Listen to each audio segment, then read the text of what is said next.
You're listening to an Airwave Media Podcast.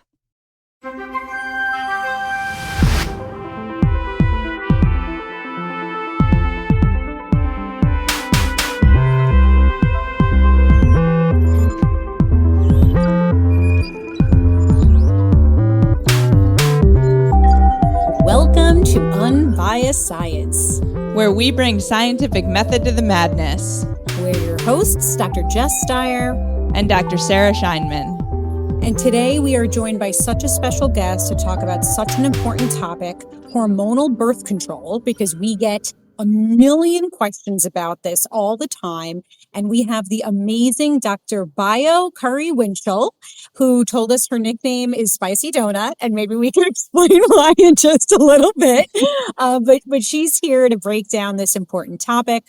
Before we do, I'll give you just a 1-minute recap of something that we're looking at in public health news. So the AAP, the American Academy of Pediatrics, issued a statement today, which is really important. Basically, they raised the alarm that millions of children on Medicaid and those who typically receive vaccines through the Vaccines for Children program, the VFC program, cannot currently access COVID-19 vaccines because the ACIP meeting that happened a couple of weeks ago, that's the CDC's Advisory Committee on Immunization Practices. If you remember, they had their vote, but the CDC has to formally sign off on it, and then that impacts coverage and access. So this is a really big deal. Children from low-income families already face huge barriers to healthcare, transportation issues, parents who can't miss work for appointments, and so on and so forth. So this is just yet another barrier. So the AAP is urging pediatricians and parents to contact their members of Congress to demand approval of COVID vaccines distributions through VFC. I'll share a little bit more about this on Unbiased Science Stories. With that, I'm going to turn it over to Dr. Scheinman to introduce today's amazing guest, and let's get into it. All right, guys, we are in for a treat today. We're going to hear from Dr. Bayo Curry-Winchell.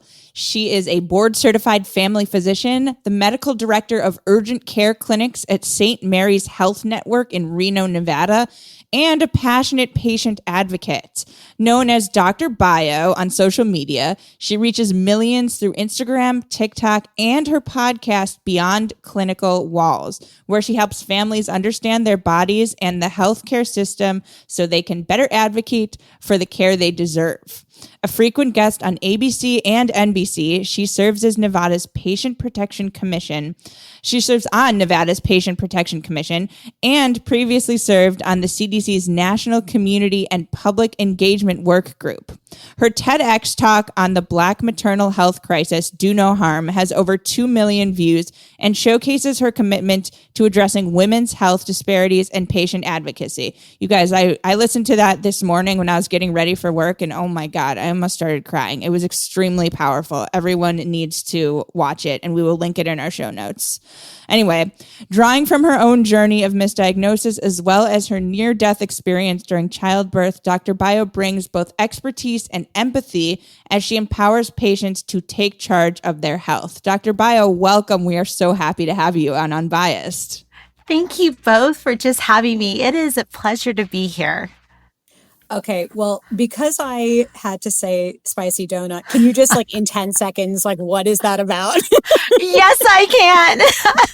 So my last name, which is incredibly long, and that's on purpose. So Curry is my maiden name. And I always like to share. So my father, I wanted him, I'm an only child. I wanted him to hear my last name when I walked across the stage because I wanted him to hear his name. And so I decided to keep Curry, and my married name is Winchell. And so it's quite long, Dr. Curry-Winchell. But my patients have given me this nickname because it can be hard to kind of digest. Curry like the spice, Winchell. A lot of people may have heard of the donut company. So they call me at the county that I work at, Dr. Spicy Donut.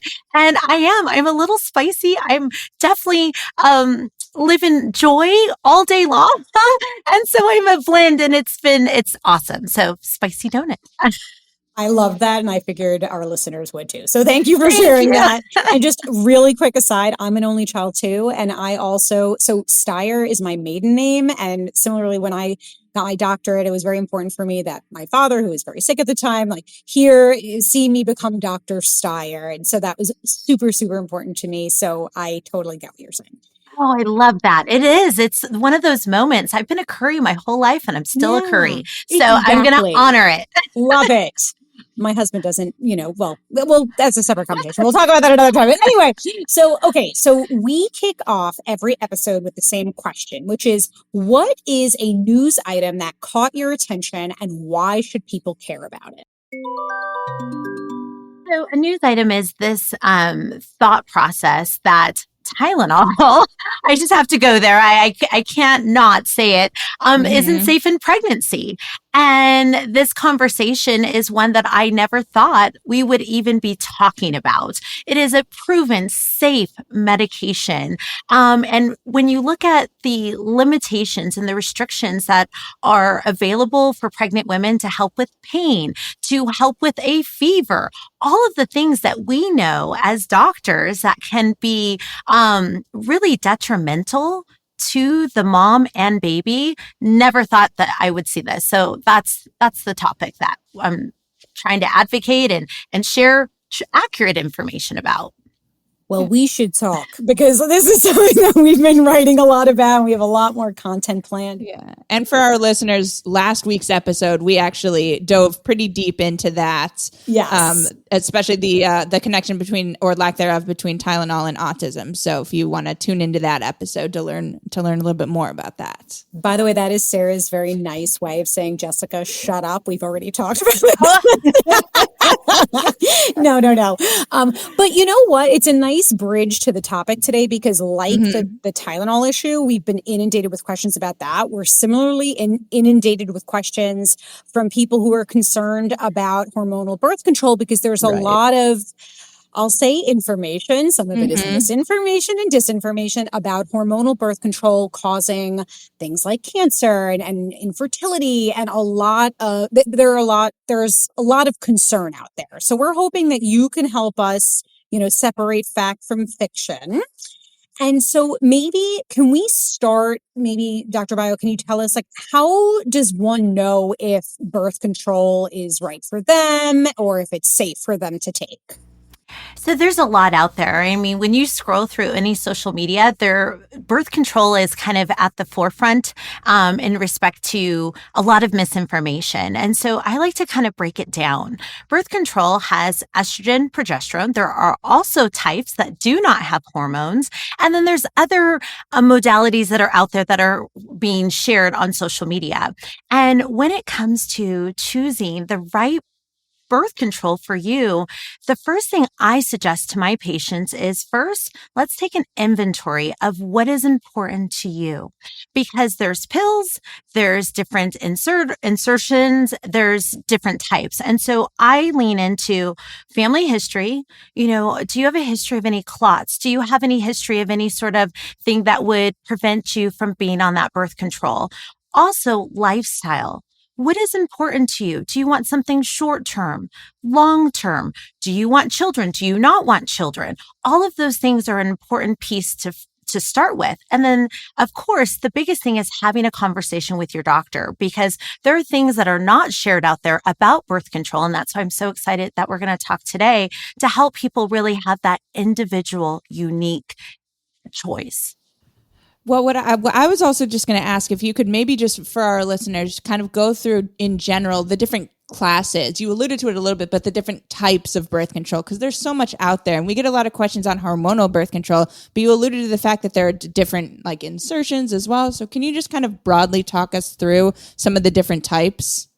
Yes. So I like to start with estrogen and progesterone. Often the birth controls that are out there, as you mentioned, are hormonal, and there's this combination or separate. Now there's also non-hormonal, like the copper IUD, which is a great choice for a lot of people who do not want to have hormones. And so that copper IUD can be placed and stay for about 10 years. The other form of birth control that we're going to talk about as well is this natural planning or cyclical cyclic, where you're watching your own cycle. And that is actually a big conversation online. So those are the big ones that we hear about. So the hormonal, which is often estrogen, progesterone, or maybe even progesterone by itself. Then we also have the non-hormonal, like copper IUD. And then we also have this natural planning. Online, you often hear it cyclic or fertility method tracking. So let's maybe, before we get into the deep dives on the hormonal birth control, let's maybe start with were you calling it natural family planning, that cyclical. I've seen a lot about this, people who tend to be very, I'm using air quotes, I don't know, like natural minded, right? And I'll hear things like, oh, you don't want to take something, you don't want to mess with your hormones, things like that. Can you talk us through maybe, I don't know, pros and cons of that approach? This part is important because I like to share that one size doesn't fit all.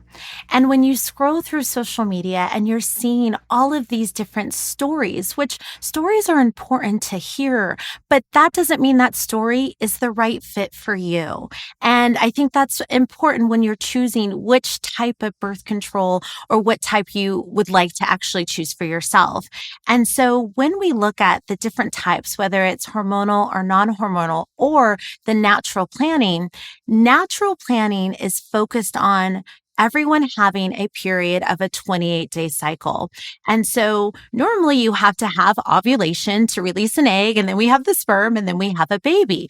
Well, not all of us have a traditional cycle. I'm sure everybody listening right now has probably had maybe a 5-day, maybe you didn't even get a period. All of these things can impact how your period works. So with the fertility method or natural tracking, in order to optimize it, you would have to have what they call a traditional or typical cycle of that 28 days. You need to track if your temperature is up. So there's different things like if your progesterone goes up, your temperature goes up, that can change if you are more likely to get pregnant. And so that label of natural also comes with consistency, timing. There's a lot of things that have to play into it. And unfortunately online, there is this thought that this is like the best option. And for me, as a family medicine doctor, I lean into individual, because you can't just say this is going to be the best. Yes, there are side effects and benefits to both on both sides, but every person is different. Yeah, I mean, I think there's this whole idea of like personalized medicine. Like it sounds like that's kind of what you're alluding to. Is that right? I am. We are all unique. We all have different things that work maybe a little bit differently. And so when it comes to hormones, progesterone, estrogen, or our family history, any history of cancer, high blood pressure, diabetes, having one method, whether it's the fertility natural planning or hormonal or non-hormonal, it's important to have a conversation with your doctor. But before you even do that, because I think there's power in knowledge. And so if you can take the information we're sharing today and say, okay, do I have any family history of blood clots? Do I have any family history of cancer, of migraines? Because that also can change should you be on a hormonal or a non-hormonal type of birth control. And then those lifestyle factors as well. So starting with those top two things, where you write it down. I call it your own health playbook. You're going to write those things down. What is important to you? What is your family history? And that way, when you see your doctor, you have this lovely playbook of the questions, the concerns, and also what you would like. That really helps kind of get the conversation in the direction that is individualized to you. Okay, so sorry if TMI, I have my period right now. It is day 3, but it's giving day 1. Oh God. And it's one of those, not ideal. And I have some friends who they'll take the, hormonal birth control and they'll space it out or take it so that they're skipping their period, especially if they are going on vacation. Or I remember my friend on her wedding day, she wanted to skip the period, push the period out, whatever you want to say. So I'm wondering, what are your thoughts on that? Is that dangerous? Are there dangers to skipping your period indefinitely with birth control? So the great thing, the data has shown that birth control, and of course everybody's different, is safe. There's great safety behind the use of birth control. And so when you alter it, as far as if you're skipping that period or you are kind of delaying your period, studies have shown that it does not increase your risk for any sort of abnormality or complication. And so again, that's why that lifestyle piece is important to you. And the other thing that is not in the conversation when you look online or sometimes with that misinformation, that birth control can be very helpful for those who are suffering with endometriosis, polycystic ovarian syndrome. And that conversation needs to be more talked about, because there's a saying that I often share. We are more than just reproductive health. Women are more than just our reproductive organs. And when you take note of that and you realize that these types of medications can be life-saving for people who have these types of conditions, that is what we need to talk about. Absolutely. I'm so glad you mentioned that, because I feel like that's not something that is often thought of. When we think birth control, we think typically like preventing periods or family planning, stuff like this. But I think what a lot of people don't realize is that they are also medications that are used to treat certain conditions, and like conditions that don't really have any other proven medications that work for their treatment. Is that correct? That is correct. I got excited when you said that. I'm going to share with you, I have still a 19-year-old patient who was really suffering with complications from endometriosis. And for those who don't know, endometriosis is a debilitating condition where you have the lining that is normally found in the uterus that sheds when you have your period. Well, with endometriosis, those areas, that lining that is normally housed in the uterus, can be found in the lungs. It can be found in all areas of the body. So imagine how you feel when you have a period and how painful that is. And that is happening with someone with endometriosis in their lungs. So they might have shortness of breath. It's happening in other areas. And so for her to be able to be on a birth control that helps mitigate and relieve those symptoms, that's life-saving. Okay. So next question that we get a lot is about how hormonal birth control impacts fertility, especially in the long run. And let's say you're taking hormonal birth control, is there a certain period of time that you have to wait or that you would have trouble conceiving, things like that. So what's the scoop on that? So there's a lot of talk about, birth control ruined my fertility. And when I hear those terms, and I honor those terms because you always want to take in those stories, for me as a scientist, then I like to kind of dig and say, well, we do know that every person's cycle, like we talked about, everybody's health factors are different. And when you take in that piece, it's interesting because before you took that birth control, was your fertility already compromised? And those are the parts of the narrative that aren't talked about. Mm-hmm. So you could take a birth control pill and then all of a sudden get off and have a hard time conceiving. But that could have happened even if you weren't on birth control. And the beauty of all of that I shared is it comes with receipts. It comes with data that supports that those who have been on birth control and those who haven't, the fertility rates are very similar as far as being able to conceive. So that's how I like to compartmentalize when I hear those stories. And then because I do believe in how can I support someone who's sharing that story? And so that's when I ask them, I say, do you have any history of trying to conceive before you were on the birth control? Do you have that kind of 6 months, 12-month time frame? And often they don't. And so that helps reshape their perspective on what could have been the reason why their fertility challenges are happening.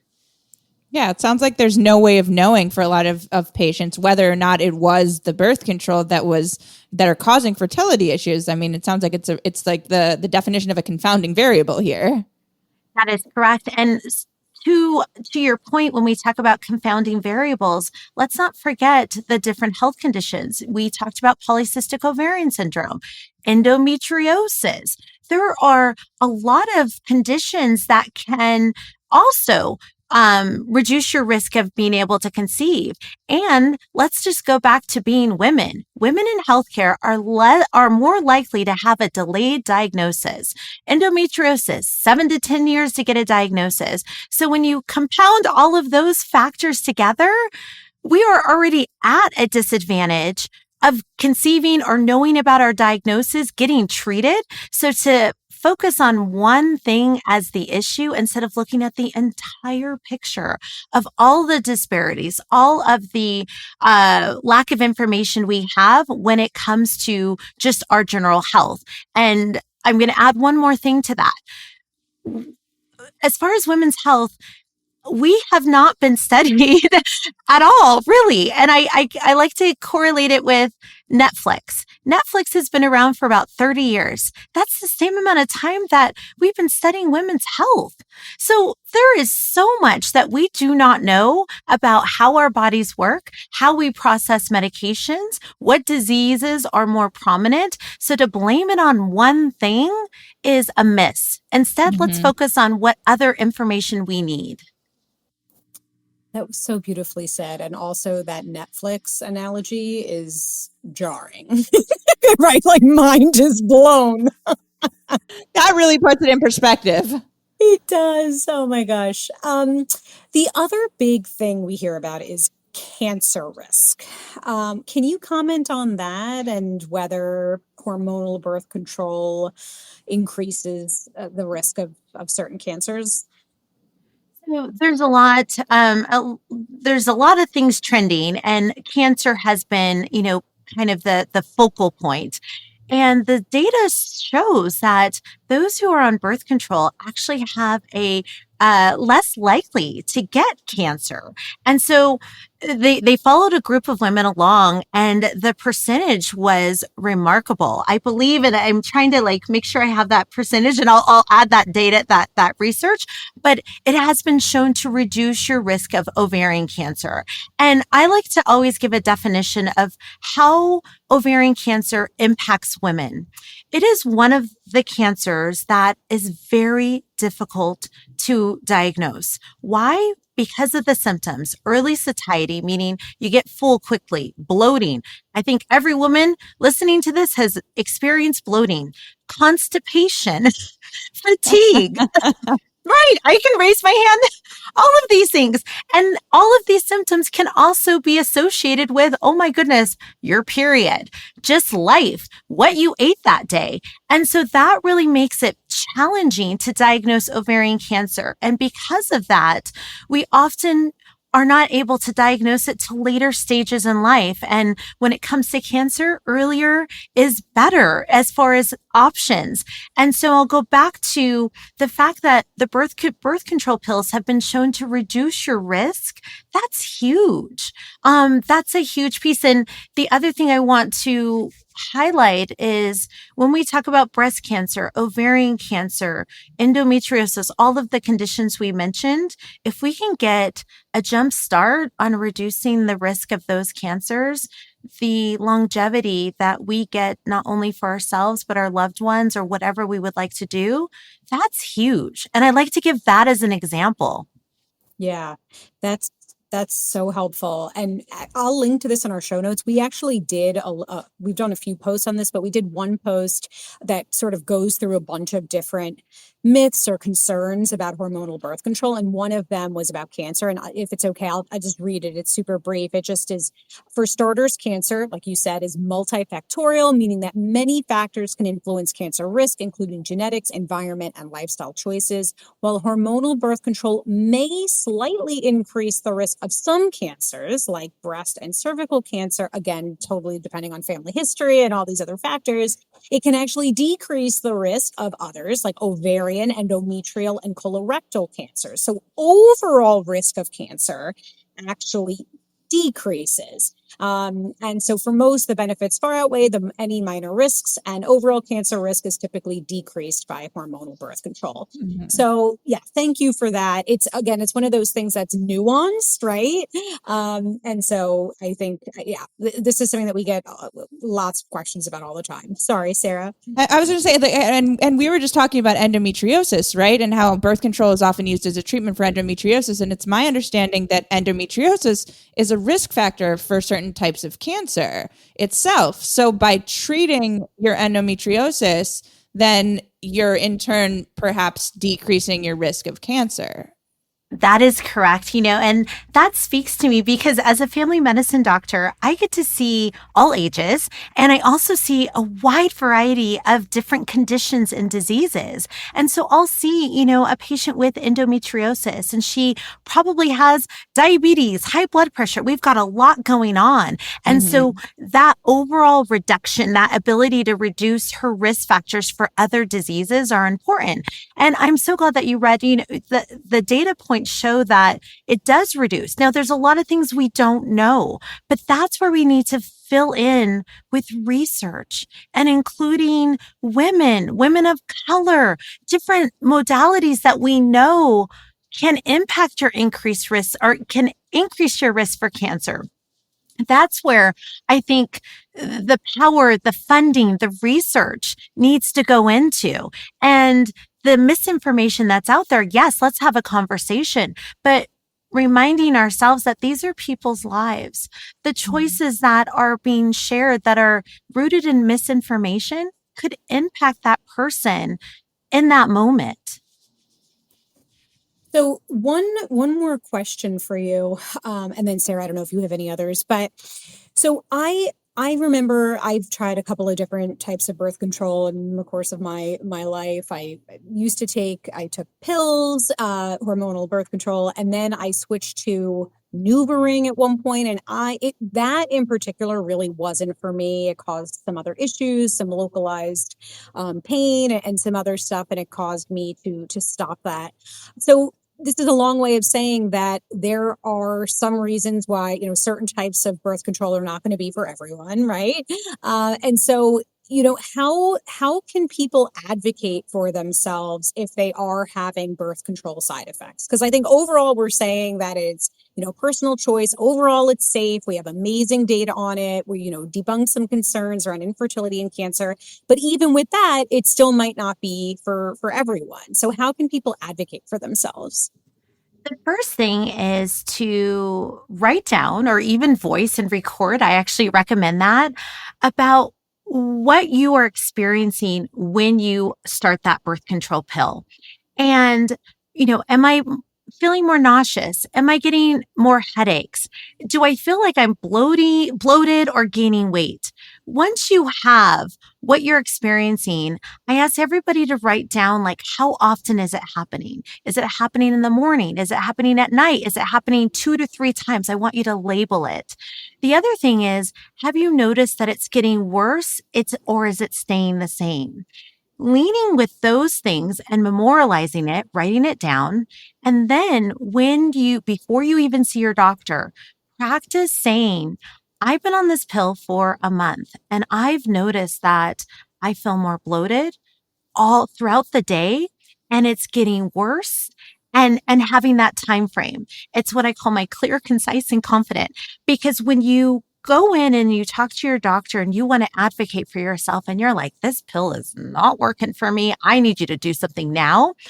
The best thing you can do is to have all of that information in a way that your doctor can process, because your doctor wants to help you, but it's I know as a doctor, like when I'm listening, if I can hear it in a way that I know I write and I learn information, or how I learned in medical school, it helps that conversation be even more fruitful, and it can help you be heard. And when you're heard, that's how you move forward to advocating for yourself. So focusing on how it made you feel, what symptoms you have, and being confident in it. So I call it being clear, concise, and confident. It's called my 3 C's.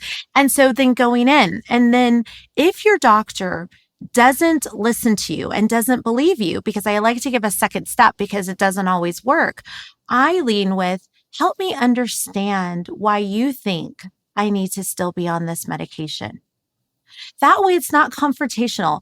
I would like to know why you feel, because sometimes there might be where that doctor may say, I think you should give it 1 more month. I really feel like in a month, those symptoms may go away.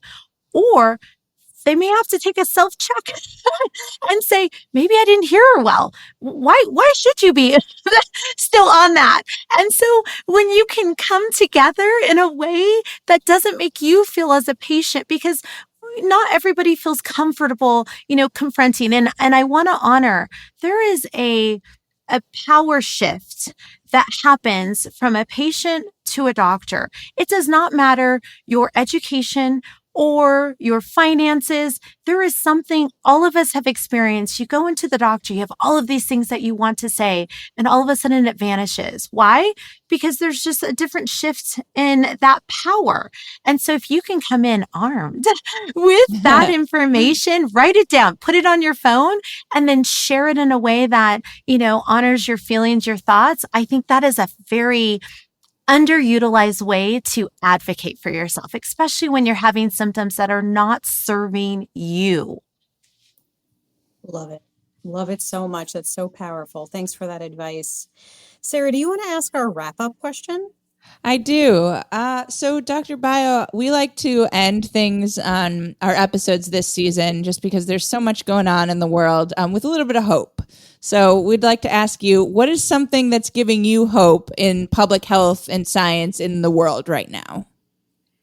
The movement of advocacy that you can see from the societies, whether it's the Pediatric Society, the Family Medicine, all of everybody coming together, coalescing to make sure that the science is there to combat the misinformation that continues to pop up.